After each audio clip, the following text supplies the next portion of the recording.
નમસ્કાર દર્શક મિત્રો, બનાસકાંઠાના થરાદમાંથી એક ચોંકાવનાર અને ગંભીર આરોપ સામે આવી રહ્યો છે, જ્યાં દારૂના અડ્ડા પર રેડ કરવા ગયેલી પોલીસ ઉપર જ હુમલો થયો હોવાની માહિતી સામે આવી રહી છે।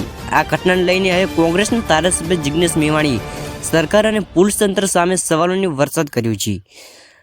મિત્રો, મળતી માહિતી મુજબ થરાદ વિસ્તારમાં લાંબા સમયથી ધમધમાટથી દારૂ વેચાઈ રહ્યો છે, જેના આધારે પોલીસ રેડ કરવાની કાર્યવાહી શરૂ કરી, પરંતુ આશ્ચર્યજનક રીતે રેડ દરમિયાન અસામાજિક તત્વોએ પોલીસ પર જ હુમલો કર્યો, જેમાં પોલીસ કર્મચારીઓને ઈજા થવાની પણ વાતો સામે આવી રહી છે। આ ઘટના પછી વિસ્તારમાં હડકંપ મચી ગયો અને લોકોમાં એક જ સવાલ, પોલીસ પણ સુરક્ષિત નથી તો સામાન્ય માણસ શું કરે?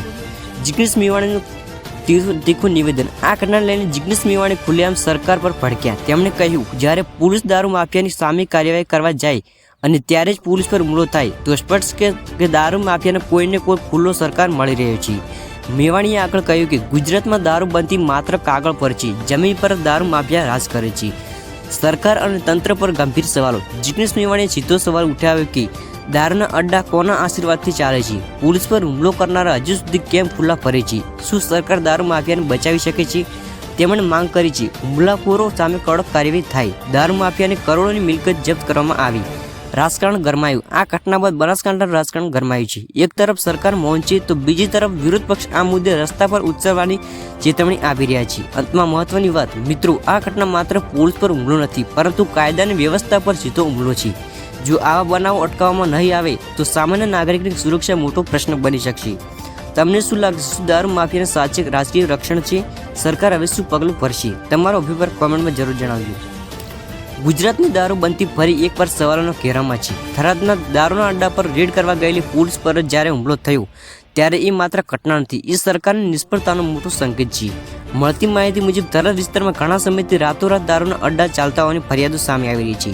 સ્થાનિક લોકોનો આરોપ છે કે આ અડ્ડાઓની જાણ હોવા છતાં કાર્યવાહી થતી નથી। જ્યારે અંતે પોલીસ રેડ કરી ત્યારે દારૂ માફિયાને ખુલ્લેઆમ પોલીસ પર હુમલો કર્યો।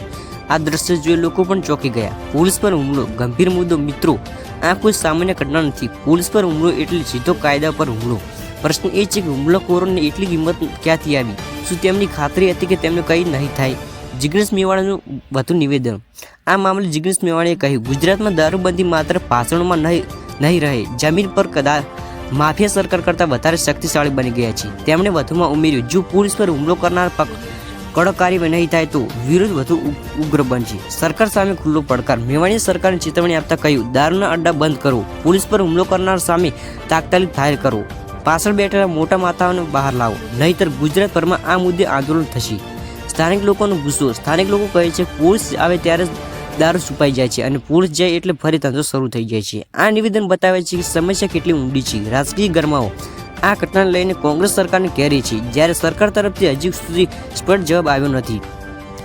રાજકીય વર્તુળોમાં ચર્ચા છે કે આ મામલો હવે વિધાનસભા સુધી ગુંજશે। પાવરફુલ। મિત્રો, આ માત્ર થરાદની ઘટના નથી, આખા ગુજરાત માટે ચેતવણી છે। જો આજે પોલીસ સુરક્ષિત નથી તો આવતીકાલે સામાન્ય નાગરિક શું કરશે? તમારો મત કોમેન્ટમાં જણાવજો। અને જો તમને આ વિડીયો પસંદ આવે તો વિડીયોને લાઇક કરી ચેનલને સબસ્ક્રાઈબ કરવાનું ભૂલતા નહીં। જય હિન્દ, જય ગુજરાત।